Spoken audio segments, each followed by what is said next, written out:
Nih, Bon. Gak apa-apa, gak apa-apa. Astagfirullahaladzim. Gak apa-apa, anak-anak ada. Santai-santai. Kita mulai. Gitu.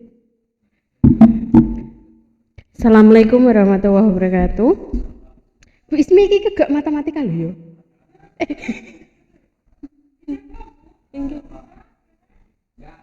Apa? Dia tahu. Oke, assalamualaikum warahmatullahi wabarakatuh. Halo anak-anak kelas 11 IPS. Hari ini kita belajar materi terakhir dari dari pelajaran semester 1 untuk materi sebelum mid semester, yaitu masalah fluida. Nah, ini ya, fluida. Jadi kalau di buku LKS kalian, ini ada di halaman 30. Di sini disebutkan bahwa fluida adalah zat yang dapat mengalir dan memberikan sedikit hambatan terhadap perubahan bentuk yang ketika ditekan. Nah, di sini penekanannya adalah fluida itu zat yang mengalir. Zat yang mengalir. Nah, jadi zat yang mengalir itu tidak hanya air ya. Bisa terdiri dari air, bisa terdiri dari udara. Nah, kita akan membahas tentang dua sifat dari ini, benda ini, air dan udara atau fluida, untuk dibahas bagaimana pergerakannya ataupun bagaimana nanti segala sesuatu yang terjadi pada air dan udara. Yang pertama, kita akan belajar tentang tekanan pada fluida.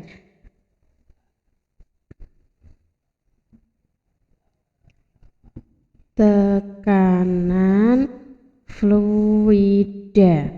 Nah, di sini tekanan pada fluida dirumuskan dengan P sama dengan F per A. P sama dengan F per A, di mana P-nya adalah tekanan. Tekanan di sini berarti Newton per meter persegi. Kemudian nama lain dari Newton per meter persegi adalah Pascal ya. Pascal satuan tekanan, kemudian F adalah gaya, satuannya adalah Newton seperti biasa, kemudian A adalah areanya atau luas penampangnya. Nah, ini adalah rumus pertama yang akan kita bahas pada bab ini, yaitu masalah tekanan pada fluida. Jadi tekanan dirumuskan sebagai P sama dengan F per A, di mana P-nya adalah tekanan, satuannya Pascal atau Newton per meter persegi, kemudian F adalah gaya, satuannya Newton, dan A adalah luas penampang, satuannya harus meter persegi. Jadi nanti ketika bentuknya cm persegi, kalian harus merubahnya dalam bentuk meter persegi. Nah, di sini ada catatan kalau untuk satu tekanan ATM-nya, di situ ada di bukumu di halaman 30 bahwa satu ATM atau atmosfernya itu sama dengan 76 cm Hg. Boleh juga kalau dikonversi dalam bentuk Pascal sekitar 1,01 kali 10 pangkat 5 Pascal. Jadi nanti ketika ada soal yang dia menyebutkan 1 ATM atau 76 cm Hg, maka itu artinya 1,01 kali 10 pangkat 5 Pascal. Nah, ini adalah penekanan konversi-konversi yang harus kalian hafalkan ya. Selanjutnya, ketika tekanan ini berada di tekanan yang terbiasa, bagaimana ketika tekanan itu terjadi pada air? Karena luas penampang air itu kan tergantung pada tempatnya. Halaman 31 anak-anak bisa melihat ya, zat cair atau fluida dalam keadaan diam atau statis akan menghasilkan tekanan yang sama untuk semua titik-titik yang mempunyai kedalaman yang sama, disebut dengan tekanan hidrostatis. Dengan kata lain, tekanan hidrostatis adalah tekanan yang diberikan fluida diam dalam keadaan tertentu. Nah, tekanan hidrostatis, sekarang kita akan membahas tekanan hidrostatis, nanti akan rumusnya. Jadi di sini ketika BK gambar, misalkan ini ada wadah air, ini ada airnya, gitu ya. Ada wadah air, ada airnya. Ketika titik-titik di sini, nah, dia punya kedudukan yang ketinggian yang sama dari dasarnya. Ini ya, berarti itu artinya tekanan hidrostatis. Kenapa hidrostatis? Karena dia bekerja pada zat cair. Rumusnya adalah Rho kali G kali H. P sama dengan Rho kali G kali H, di mana Rho-nya itu adalah massa jenis dari zat cair. Semakin kental Rho-nya, semakin kental dari zat cair itu, maka Rho-nya juga semakin besar massa jenisnya. Massa jenis zat cair. Kemudian G adalah percepatan gravitasi, kemudian H itu adalah kedalamannya. Berarti dia mengukurnya jangan dari permukaan sampai sini, jangan. Yang betul itu dari dasar sampai ke titik-titik yang dimaksud. H adalah kedalaman. Nah, jadi ketika berada di air atau di zat cair, maka kita tidak boleh menggunakan rumus P sama dengan F per A. Ini tidak boleh. Yang kita boleh gunakan adalah P sama dengan Rho kali G kali H, di mana Rho-nya adalah massa jenis zat cair, biasanya satuannya adalah kilogram per meter kubik. G-nya gravitasi biasa meter per sekon kuadrat, hanya kedalaman berarti meter. Nah, itu adalah cara kita untuk mencari tekanan hidrostatis atau Rho H, pH biasanya.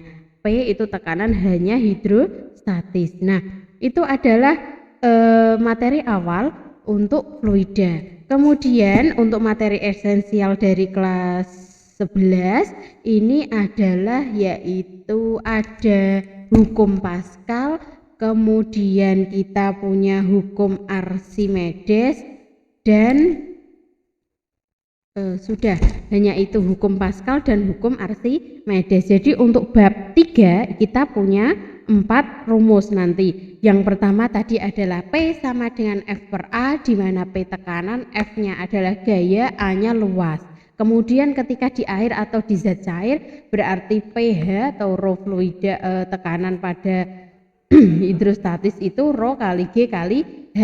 Sekarang kita akan membahas 2 subbab lagi, atau 2 rumus yang wajib diketahui anak-anak untuk bab ini, untuk anak-anak IPS. Yang pertama adalah hukum Pascal. Hukum Pascal. Ya, hukum Pascal ini menyatakan bahwa tekanan yang diberikan suatu cairan pada ruang tertutup akan diteruskan ke segala arah dengan besar yang sama pada semua titik dalam cairan dan dinding bejana. Di sini aplikasi dari hukum Pascal sendiri biasanya adalah pompa hidrolik. Jadi ketika kamu mencucikan mobilmu di cucian mobil, nah ternyata kalau BK gambar, nah ini BK gambar, nah ini adalah permukaannya, ini ada mobilmu misalkan, ini mobil. Nah otomatis dia punya luas yang luas yang besar, dan di sini adalah pompa hidroliknya yang cukup dipencet. Ini luasnya kecil, ini contohnya misalkan A1, ini A2. Jadi ternyata tekanan di sini besarnya akan sama dengan tekanan yang ada di sini, sehingga berlaku rumus P1 sama dengan P2, atau boleh ditulis F1 per A1 sama dengan F2 per A2. Nah ini rumusnya. Nah ini rumus dari hukum Pascal. Kalau ternyata di sini luasnya besar, maka gaya yang ditopang pasti juga lebih besar. Nah, ternyata kalau kamu memindahkannya hanya dengan luasan yang kecil, maka gaya yang kamu butuhkan juga kecil. Maksudnya bagaimana, Bu? Maksudnya adalah ketika kita cukup memencet tombol di sini, memencet tombol di sini dengan energi yang sedikit, dengan gaya yang sedikit untuk mengangkat mobil yang besar. Dengan bagaimana caranya? Yaitu dengan membuat penampang di mobil besar dan membuat penampang di tombol itu kecil. Nah, ini rumusnya P1 sama dengan P2 atau F1 per A1 sama dengan F2 per A2. Nah, itu. Kemudian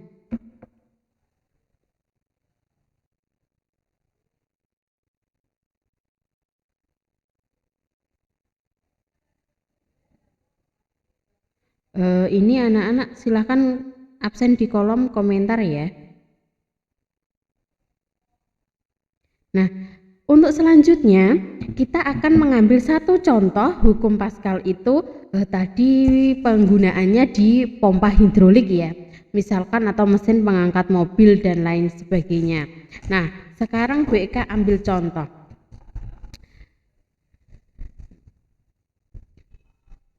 Nah, Bu Eka ambil contoh, gambarnya agak Bu Eka kecilkan, yang ini besar ya. Ini penampangnya, ini penampangnya. Nah, ini di sini diberi beban di sini sebesar 100 kg, misalkan 100 kg dengan luas penampang, luasnya atau A-nya itu sebesar luas penampang ini 200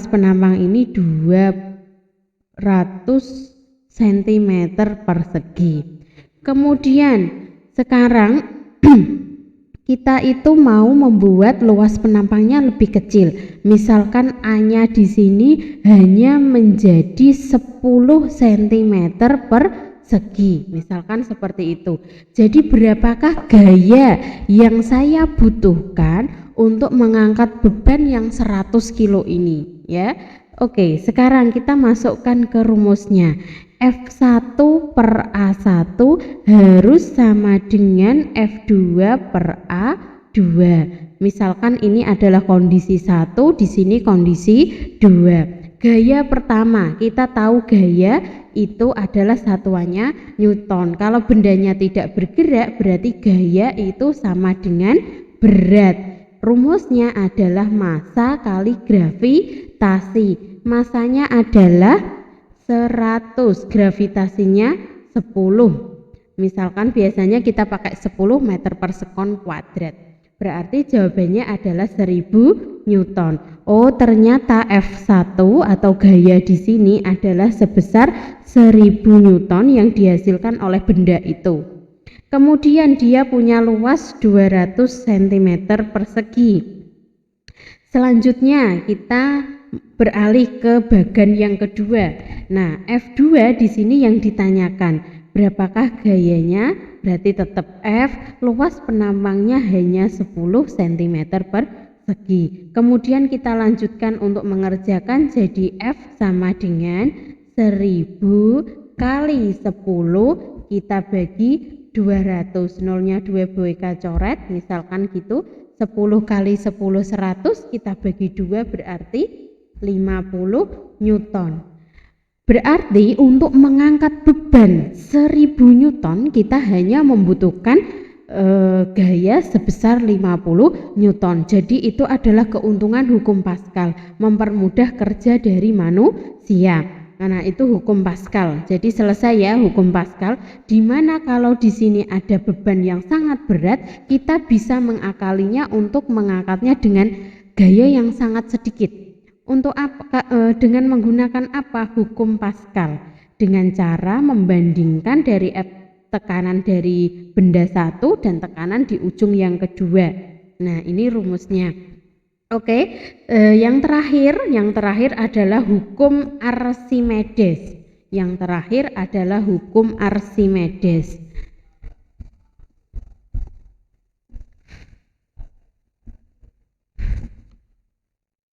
Hukum Archimedes.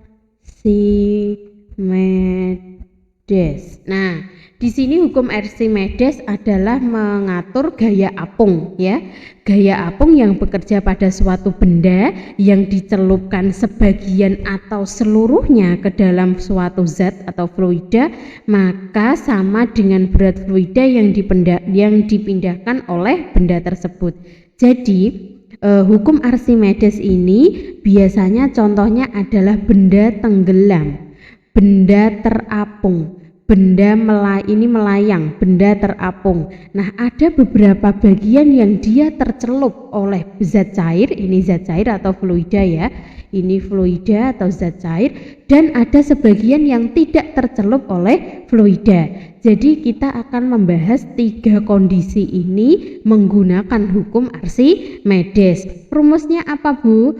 Gaya Archimedes rumusnya adalah Rho kali G kali V, Rho kali G kali V, di mana Fa di sini adalah gaya Archimedes. Archimedesnya otomatis kalau gaya satuannya adalah Newton, Rho adalah massa jenis dari benda yang tercelup, bukan massa jenis fluida ya. Kalau tadi tekanan hidrostatis, Rho-nya itu adalah massa jenis dari fluida. Tetapi ketika hukum Archimedes, Rho-nya adalah massa jenis dari benda itu. Massa jenis benda. Nah, kemudian G-nya adalah gravitasi, biasanya pakai 10 atau 9,8. V-nya di sini adalah V besar, berarti volume. Volume apa? Volume benda yang tercelup. Volume benda yang tercelup. Ketika dia ini tercelup hanya sebagian, maka yang kita gunakan, yang kita masukkan di sini V-nya hanyalah yang sebagian saja, tidak seluruhnya. Nah, itu ketika atau apabila bendanya tercelup sebagian, tapi kalau tercelup seluruhnya berarti volumenya sama dengan volume benda. Ini rumusnya, Fa atau gaya Archimedes sama dengan Rho kali G kali V, di mana Rho-nya itu adalah massa jenis benda, kemudian G-nya gravitasi, dan V-nya adalah volume benda. Nah, ini sebentar.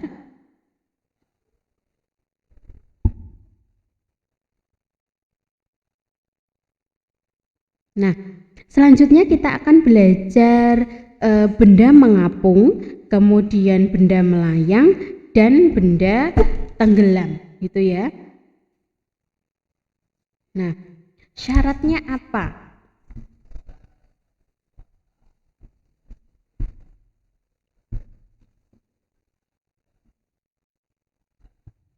Oke, sekarang kita belajar benda mengapung dulu ya. Di bukumu sudah ada di halaman 32. Di buku kalian juga sudah ada di halaman 32. Mengapung. Mengapung itu artinya ada sebagian yang tidak tercelup atau ada sebagian juga yang tercelup. Nah, ini ada gambar fluida, ini ada bendanya. Nah, konsepnya adalah ini fluida itu punya Rho atau Rho F gitu ya. Rho itu massa jenis dari fluida. Benda juga punya massa jenis, berarti Rho B atau benda. Nah, ketika Rho dari massa jenis dari fluida itu lebih kecil daripada massa jenis benda, maka dia itu akan mengapung karena lebih kecil. Nah, kemudian yang kedua adalah konsep dari melayang. Nah, konsep dari melayang ini ada ada gelas, misalkan BK kasih air. Nah, di sini ada benda. Benda itu tidak terjatuh di dasar, dia juga tidak naik ke atas. Nah, namanya itu melayang. Ini bagaimana ya konsepnya yang seperti ini? Ternyata setelah diselidiki itu adalah ketika massa jenis dari fluida atau zat cair itu sama dengan massa jenis dari benda. Ini rho benda, yang ini adalah rho fluida ya. Dan yang terakhir yang akan kita bahas adalah ketika tenggelam. Bendanya tenggelam. Nah, ketika benda itu tenggelam berarti pas berada di dasar dari fluida itu. Ini ada rho fluida, ini ada rho benda. Nah, ternyata rho fluidanya, massa jenis fluidanya lebih besar daripada massa lebih besar daripada rho benda ya. Kebalik cah ini cah ya. Jadi massa fluidanya lebih kecil, karena lebih kecil berarti ini yang besar turun ke bawah, jadi keliru tadi ya. Nah, BK ulangi lagi konsep dari mengapung, melayang, dan tenggelam. Kita mulai dari yang pertama. B itu benda, F itu fluida. Mengapung, karena dia mengapung berarti bendanya itu lebih ringan daripada fluidanya, sehingga rho fluida itu lebih besar daripada rho benda. Ini ya koreksi ya tadi ya, kebalik. Kemudian kalau melayang itu berarti massa jenis dari fluida sama dengan massa jenis dari benda.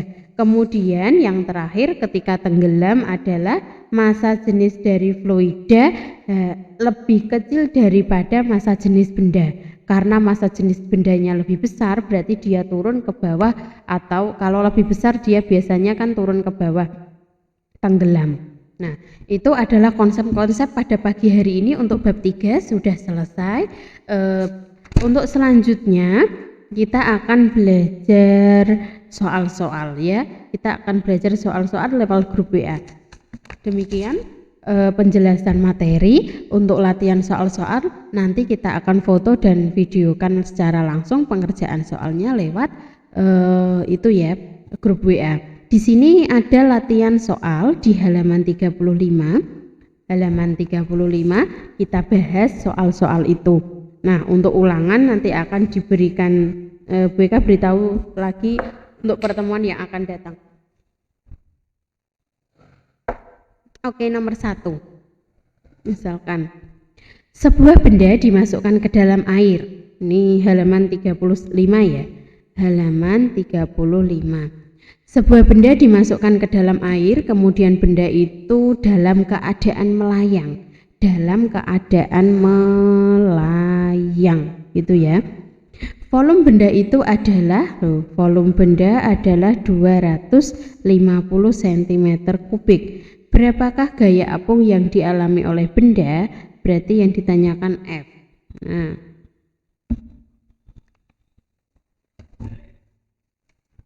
yang ditanyakan gaya apungnya ya. Gaya apungnya berarti kok gaya apung untuk melayang. Kalau melayang berarti sama dengan massa jenisnya sama dengan benda. Ini nomor 1 yang diketahui. Kemudian yang nomor 2,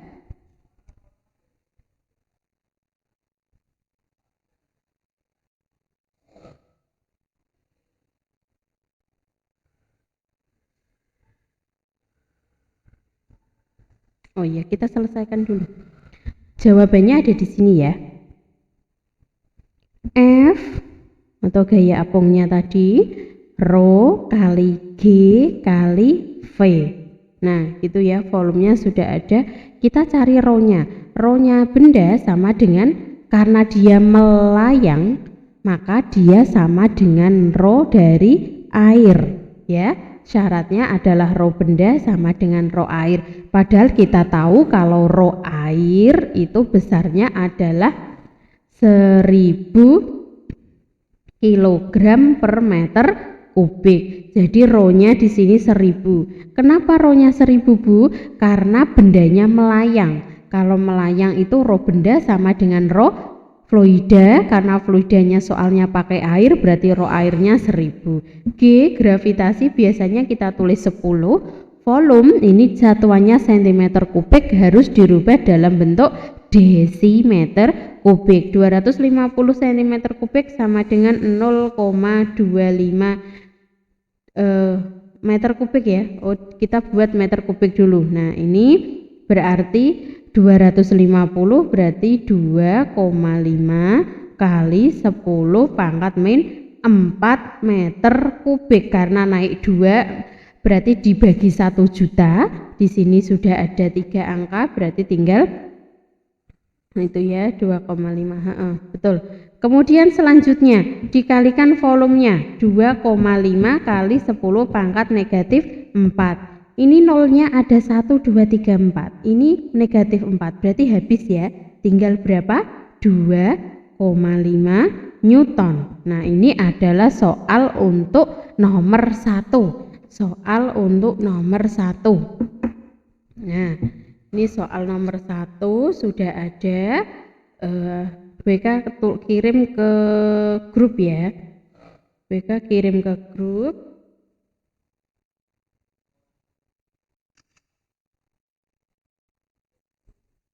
Itu soal nomor 1. Kemudian selanjutnya adalah kita bahas soal yang nomor 2.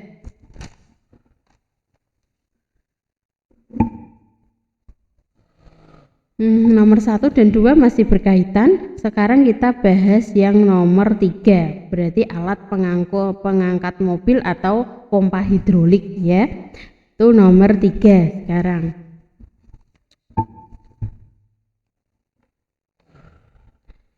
Nomor 3, alat pengangkat mobil memiliki luas penghisap perbandingannya, luasnya ya, A1 dibanding A2. Perbandingan luasnya adalah 1 dibanding 1000. Digunakan untuk mengangkat mobil seberat. Nah, ini mobil seberat berarti W2 karena dia berada di penampang yang besar, yaitu 1,5 kali 10 pangkat 4. Ini BK jelaskan. Perbandingan luasnya kan 1 banding 1000. Kalau kamu gambar yang luas, itu pasti yang lebih luas adalah tempatnya mobil. Tidak mungkin tempat jarimu itu lebih luas daripada tempat mobil gitu ya. Berarti A1 ini adalah di tempat pompa hidrolik, A2-nya adalah di tempat mobil. Sehingga berat dari mobil, WK tulis W2 bukan W1 ya. W2 sama dengan 1,5 kali 10 pangkat 4 Newton. Sekarang pertanyaannya, berapakah besar gaya yang harus diberikan pada penghisap yang kecil? Yang ditanyakan adalah F1. Nah, kita tahu rumusnya P1 sama dengan P2 atau F1 per A1 sama dengan F2 per A2. Kita lanjutkan ke samping. F1 gaya 1 ditanyakan, A1 adalah 1, F2 atau gaya atau beban tadi di berat mobilnya adalah 1,5 kali 10 pangkat 4 per A2 adalah 1000. Jadi F1 sama dengan ini dibagi 1000, 1000 itu 10 pangkat 3, berarti ini dikurangi 3, berarti tinggal 1, 1,5 kali 10 jawabannya 15 Newton. Nah, ini adalah soal yang ketiga. Biasanya anak-anak sering sekali nanti keluar soalnya seperti ini ya. Soal yang nomor 3 itu sering sekali dikeluarkan.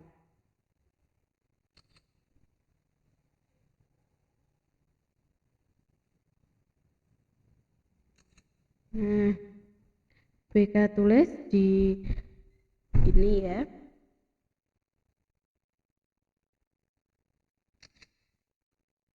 Ini adalah soal yang ketiga.